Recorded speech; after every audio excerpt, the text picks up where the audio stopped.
Welcome to the party, pal, Matthew.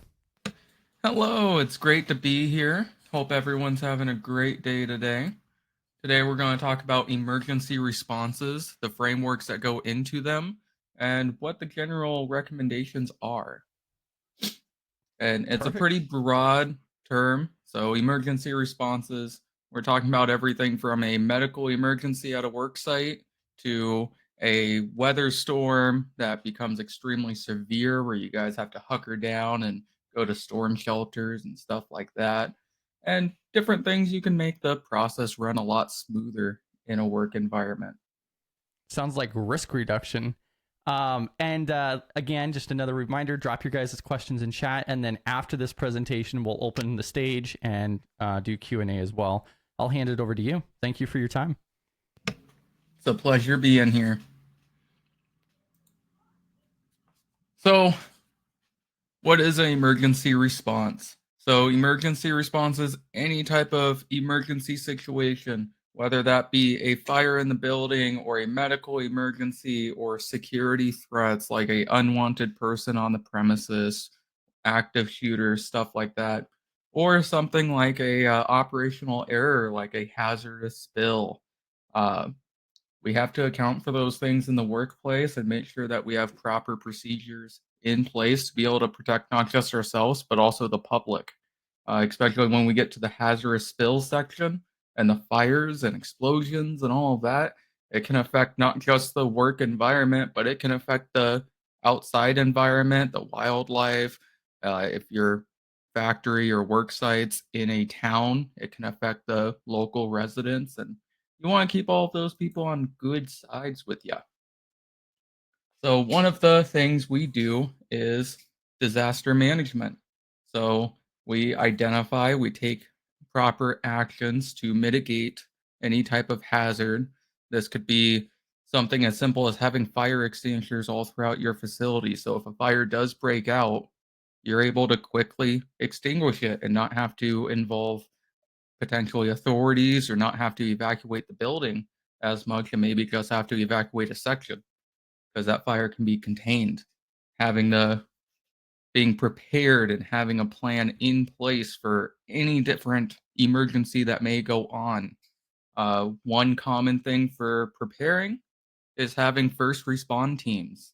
So these are dedicated teams that a lot of factories in my area at least utilize, where they'll give them extra training like first aid, CPR, how to use AEDs, how to control a scene, and they'll give them monthly training on this kind of thing. So they know those people can manage a situation if one does occur, whether that be helping orderly get people out of the building if there's a fire or explosion, or helping contain people if there's like an active shooter, helping grab people, getting them to a safe room or getting them to a safe exit. Uh, and those people being trained, knowing what to do generally, and also teaching them on how to talk to 911 dispatchers to be able to relay information quickly and orderly in the way that they would like. So that way they can get a good response if medical or police are needed. And then, yeah, we just talked a little bit about response. Taking the more immediate your action is, the higher chance you have to contain the situation.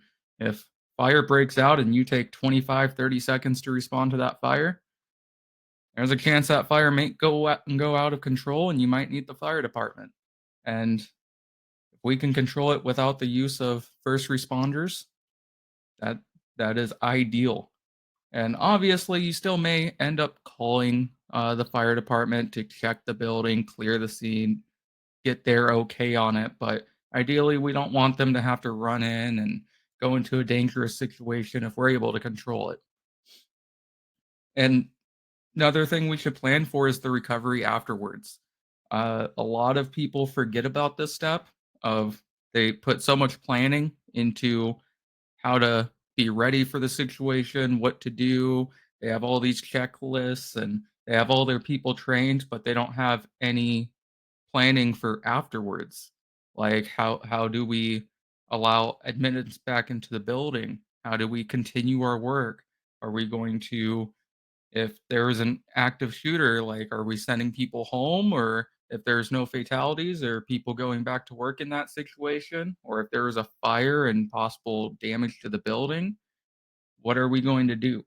That's one thing to think about when making these plans, is what to do afterwards, and accounting for possible damage to the building or mental damage to your employees that maybe they should have a little bit of time off to recoup from. And these are the frameworks that we'll be going into today. So we have recommendations from FEMA with their preparedness guide. I'm sure all of us are pretty familiar with FEMA. They do a lot in the world. Then with OSHA, they do have guidelines for this, which is the OSHA 1910.38 that goes over emergency action plans in the work environment, what's required out of the employer for these plans, and what's recommended. Uh, that should be followed, and you should always try to exceed regulatory compliance. Then the NFPA 1600 also has disaster and emergency management plans. That one talks more about what your goals should be, not necessarily how to get to your goals, but it's a good idea of what goals you should go for to be able to be safe. And we also have links for all three of these if anyone's interested in looking into it. And then we also do have specific requirements depending your industry. Obviously, a industrial factory is going to have different requirements than something like a hospital or a mall. Because in a factory, you're going to have a lot more people on your side, whereas a mall, it's going to be a lot more chaotic. You might need a lot more different things than what you would need in a work environment. And then benefits of going over this, you have a lot less liability if something does happen. You have a lot less chance for injuries if something does happen because you're prepared for it. It also looks good on your insurance premiums. It can possibly reduce your amount you're paying if you have plans in place for when things hit the fan.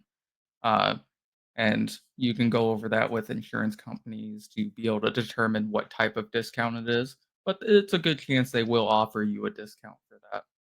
And then it also promotes coordination along with other employees and with your local first responders, police department, fire department, and EMT. Those people are great people to have coordination with. So when something does go wrong, they know exactly how to do it. And we have some key elements of a safety plan here. So for a emergency response plan, you're going to want to have roles designated. You're going to want people knowing what they're doing, how they're doing it, and when they're doing it. You don't want 5 different people doing the same thing because then that's just redundant. Uh, there's no point to that. So everyone should have a role and everyone should know their role, and you should test people on those roles. Your first responders should be grabbing medical supplies, like if you have AEDs in the building, first aid kits in the building, or a lot of people, when they have a first responder team, they'll have something called a jump bag, where it's a bag of necessary medical supplies in an emergency situation that's already bagged up, ready to go, where they can just run by, clip it off the wall, get out of the building, or get to where they need to be. You should have your first responders fully trained on what's expected out of them. Uh, like if your first responder is going to be running by a fire extinguisher and a jump bag while heading out of the building, they should probably grab both of those things just in case they need them. Obviously, we hope that they won't need them, but it's a good thing for them to have if they do need it.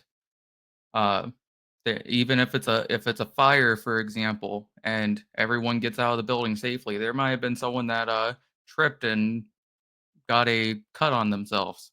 That jump bag is going to have medical supplies to give them a band-aid, maybe some antiseptic or something like that, so you can make them feel a little bit better. Every single one of your procedures should be laid out very clearly and to a T, account for pretty much everything, which is impossible to do, but as much as you can think of, it should be accounted for.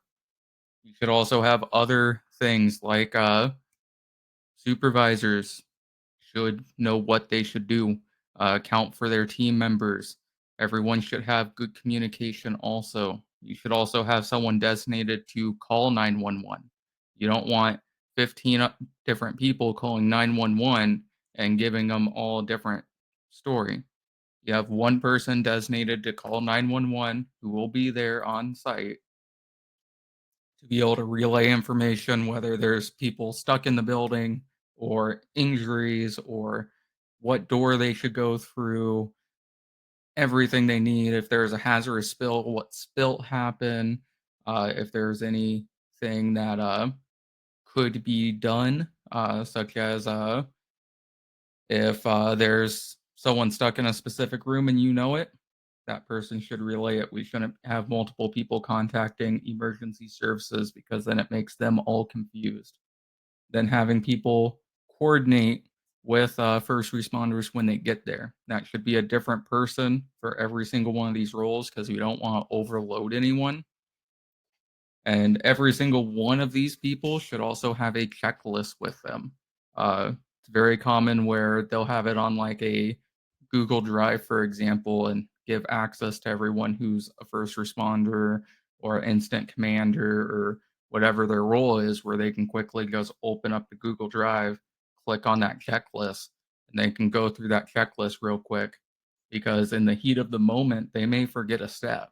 And they may want to refer to that real quick to remember where they are, what they're doing. Because in that moment, you're going to be flooded with adrenaline, and a lot of people can't handle that very well. So having that checklist can really smooth things out. And having very good communication throughout that process, such as using walkie-talkies, PA system, whatever you need to use, you should be using. Ideally, you want to communicate person to person, but that's not always possible. So using walkie-talkies, for example, is extremely common. You should also have multiple forms of communication in case something goes down. If your primary source of telling people there's a issue in the building and they need to evacuate is a PA system, well, what happens if it's an electrical fire and the PA system's down? Now, no one's going to know until it's getting to the point of being too late. So having the walkie-talkies or having a text that goes out to every employee in the building, like their phone numbers on file, and telling them like, hey, evacuate the building, can save precious seconds, if not minutes, before they would have known that there was an issue. And doing your risk assessments regularly. A lot of people, it's a common issue. They'll do a risk assessment.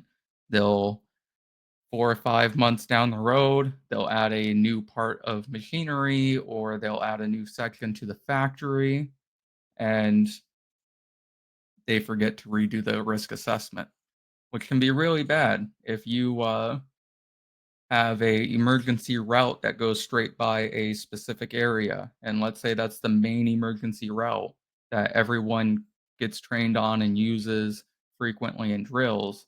And you put a new station there, and that station is using a flammable chemical. And that chemical lights on fire, and that fire alarm goes off, and everyone starts evacuating that way. Then that can cause a lot of injuries. So a lot of companies, what they'll do is instead of having a designated route where everyone leaves through, they'll tell employees the closest, safest exit, whether that be through a fire door or that be going to the front of the building and getting out that way or the back of the building. It's a good practice in drills to have people use the safest exit, like beforehand, having supervisors or something like that during the drill block off a common exit. Be like, yeah, no, there's a fire back there. you have to find another way out and make them use their critical thinking to find another way out. And that can make them think when that emergency actually happens of how to get out a little bit quicker. And then tracking is a very important step. Knowing what's happened in the factory beforehand, keeping good documentation of that, along with storms. Uh, I live up in North Dakota, and we've been having some really bad tornadoes lately. We've had more tornadoes so far this year than we have in the past, I believe, 5, 6 years. Uh, so trends can change pretty quickly, and the factory I'm in, we've already kind of curved with that, making sure everyone's trained on tornado procedures and all of that. So having regular training for things that may change, it's a very good idea.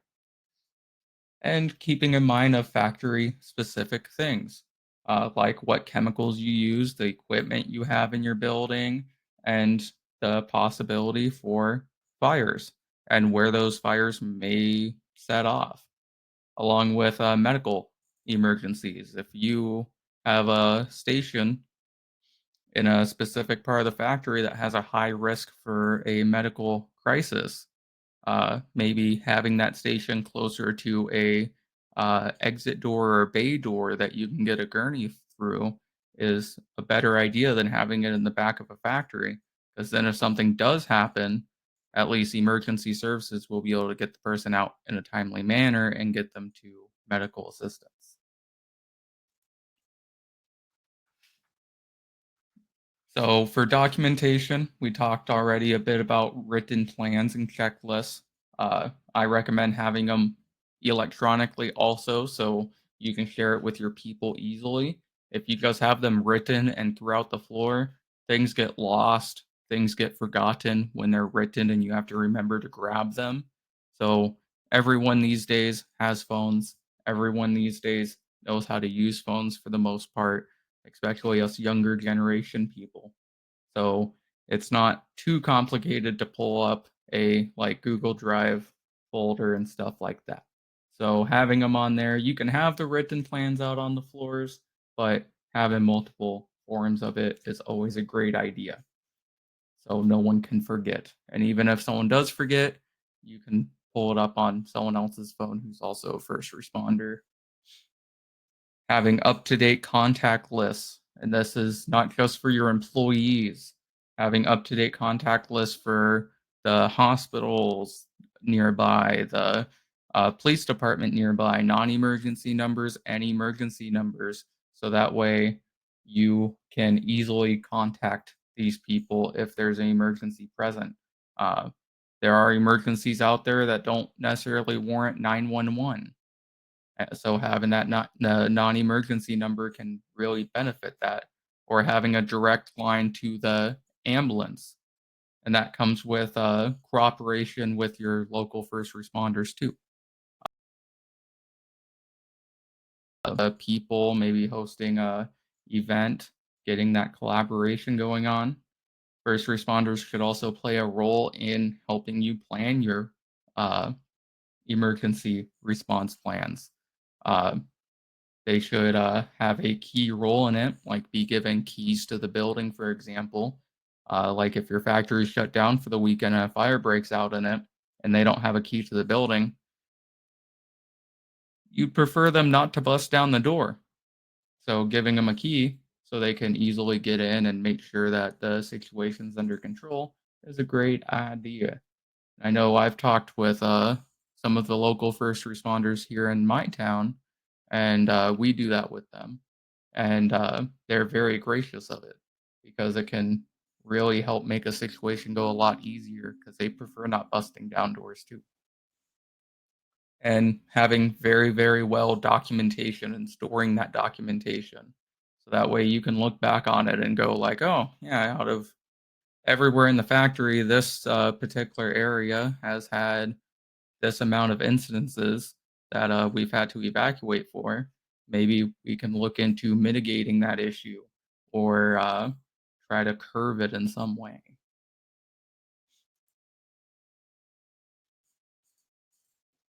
So common protocols for communication. We talked about this a little bit already. You have PA systems, you have radios, you have emails, you have texts, you have phone calls. There's so many different ways to communicate, and you should utilize as many as possible. So that way, if one system is down, you can use a different system. Yeah, the resizing on this slide did not go very well. Luckily, I can still see the letters, but it did not size very well. And having clear procedures and escalations to be able to make very quick critical decisions.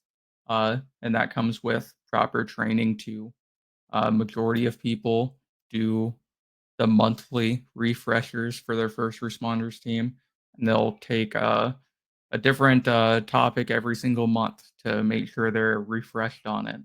Uh, we just had one in the factory that I work in about 2 weeks ago, and we did a refresher course on choking hazards and how to perform the thrust remover maneuver to help get stuff out of people's throats, and how to do it on infants also to be able to help outside the workplace too.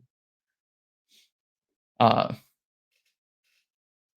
Along with testing for all of your notification stuff, if you're using a text and email chain, if something goes on, having testing of that every few months or so, every quarter, is always a great thing. And having clear reporting is always a good idea too. So that way you can keep track of the incidents so you can mitigate them and possibly not have to evacuate the building as much, not have as many emergency situations as if you didn't. So this is for training mainly. So you always want to train all employees, but train specific employees for specific tasks, like if they want to be first responders or walking wardens or incident commanders and stuff along those lines. So every employee should be trained on awareness. It's not a complex training module. If you see smoke, there's a fire, for example. Teaching your employees how to handle basic emergency situations to prevent them from becoming worse. Uh, how to use fire extinguishers. I don't believe most areas it is not required to fully train or force your employees to use a fire extinguisher, but offering the training is a good idea. I know where I live personally, they do not require it for any employee to have to use a fire extinguisher, but almost every employee at the facility I work in knows how to use a fire extinguisher and hopefully uses one when it is needed. Operations, training your first responders to do the correct actions, teaching them those hands-on skills. Like, don't just go through module after module every month. Actually get test dummies, get first aid supplies for them to test with so they can physically do the tasks. There's a bunch of different things you can buy online these days to be able to teach them how to do wound care and how to stabilize a person until the professionals like EMTs or until they get to the hospital can get their hands on them.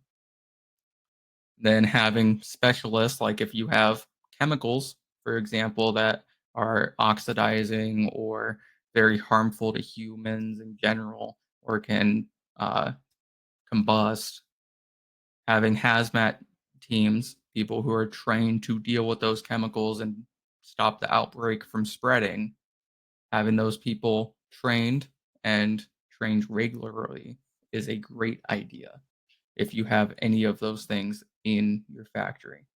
Uh, and little disclaimer at the bottom, all training must be documented. If you teach a employee something, document it. So that way, if something bad does happen, it covers your butt a little bit and go, hey, we trained these people to do this. That's why they did this. They may not have done it correctly, but we did teach them the right way. And having in-house training greatly cuts down on costs too. Where I'm at, a lot of our training is done in-house. If we don't have someone in-house to do the training, we'll send someone in-house to go get the training to be able to train it. Because it cuts down on cost a lot more. You can have it work with your guys' work schedule to be able to get the training done. And you have a trainer that can train at any point. So instead of having to go through a third-party company to get your training done and have to work on their schedule and your schedule, it's a lot smoother to just do it in-house. Having regular drills. Now, a lot of companies, they'll do regular drills for like fire drills or severe weather drills. But you should do regular drills on everything if you have a plan for it to make sure everyone knows what to do. Have regular drills on a unauthorized person in the facility. Have regular drills on fires, on explosions, on active shooters, so everyone can keep it refreshed in their mind that, oh, this is a possibility. This is what I'm supposed to do in the situation. And after you do the drill, you should be taking notes during the drill.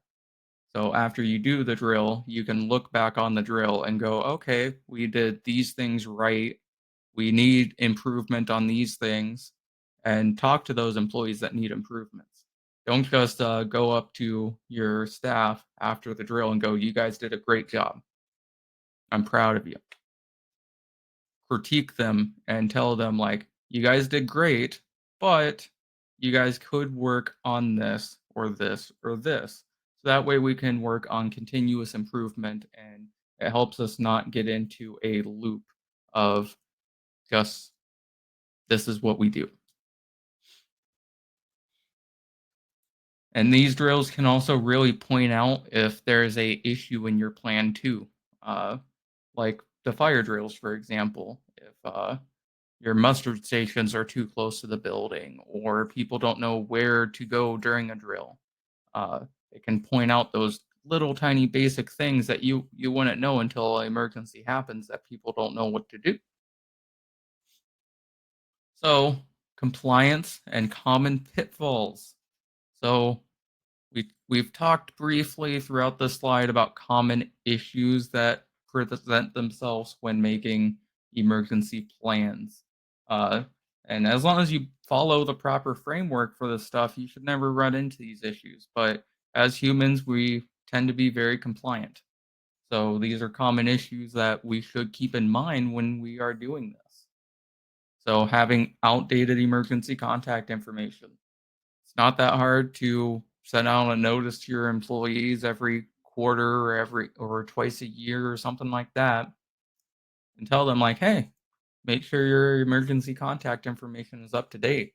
So if you have to rush someone to the hospital because they had a severe injury, you can contact the right person and tell them, like, hey, your significant other's in the hospital. You might want to go see them. Making sure you have adequate documentation of your training, especially if it's required training. If OSHA requires that training and they come in and they do an inspection and you have inadequate documentation, that's a ding. A lot of companies fail to review emergency plans. So we talked about that briefly already too, where we should be reviewing these plans, especially when there's a change in the factory, like a new station. We should be reviewing them every few quarters, or if there's a change in the building. And drill frequencies. I talked about this a little bit, where a lot of companies, they just do fire drills and severe weather drills. You should be doing drills for anything that you have an emergency plan for. Then best practices, we talked about in-house trainers. We talked about having standardized forms for reporting.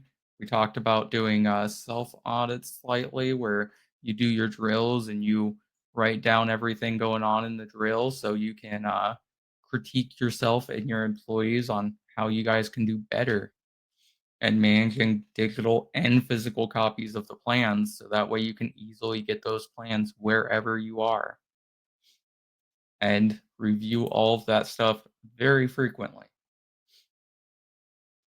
So, we talked about technology involved in this. Technology is amazing. I think all of us, to an extent, love technology here. We can do emergency notification systems through texts and emails. Uh, that's a very useful tool that we can utilize when having to get the word out that there's a issue happening in the building using cloud-based stuff like Google Drive to store our emergency response plans and checklists. So that way we can share them with the employees. Uh, Also online, there's a bunch of metric data that you can save to be able to track your metrics. There's also online tools to be able to identify if there's like high chances for tornadoes, for example. So you guys can be on a heightened alert uh, if there may be a tornado coming by your way. This slide is a little bit of a real world example of information that people would want. If a person is transporting hazardous materials, they should have a binder. Ideally, a binder that's clipped by the driver's side door right next to the driver's seat, where they can easily pull it out if they get into a crash and they tip over and they spill that hazardous material all over the place. They should be able to contact emergency services. They should be able to list all of these things simultaneously. Precise location and time of the incident, all of the material information, the identification numbers. That'll tell them what material they're dealing with. If it's an oxidizing material, if it's flammable, if it's cancerous, and it'll also give them information on how to do cleanup and what the proper hazard response team should do when they get out there, and how to possibly contain it easier, because right there you're dealing with possibly soil and asphalt and all of that. It can spread really fast and really easily. They should also be able to tell them the container type and the rough quantities of it, if there's any exposures, injuries, and if they are treating anyone at the moment. Like if it's a light acid and someone got some of it on their skin, and you're washing, first thing you should do generally is wash it off. Run it over water for 5 minutes, and it should wash right off if it's a light one. And all of this will tell them about the environmental impacts, and they should also have the phone numbers for agencies that they need to contact, like a hazard response team, like alongside with 911 and stuff. And they should also be knowledgeable enough to tell them, like, this is what happened in order, like from the start of the accident to the end of the accident. Then this slide's talking about our continuous improvement. This is why we document incidences. We don't care how small it is. We don't care how big it is. It needs to be documented so that way we can analyze it, we can store it, we can look at it and update our procedures based on it. And then we can also share knowledge with other facilities to be able to help them be safer. Another facility may not have seen a hazard that you guys did see. So communication with other departments, just like in cybersecurity and stuff like that, communication with other departments is critical. So that way everyone's on the same page. You guys know how to be able to handle situations when they arise. And this is the standard best practices. Utilize these frameworks to be able to develop our plans. Maintain our documentation, especially with any type of organization changes. All documentation should be saved. Ensure that everyone throughout the facility, 24/7, if that facility's open, there should be people with access to the emergency plans and procedures. Integrate that documentation into daily operations, not just during emergencies, where Like if you guys have a computer, like having it next to the computer, if you guys have to like go over to the computer frequently, storing it next to the computer or underneath the computer. Voila, easy grab and go.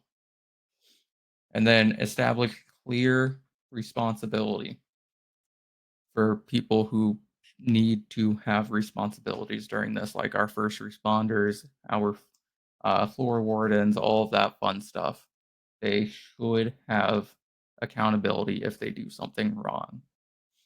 And as always, remember, practicing and being safe is just the first step. Preparing for the worst case scenarios, that's how we can save lives and how we can protect everyone.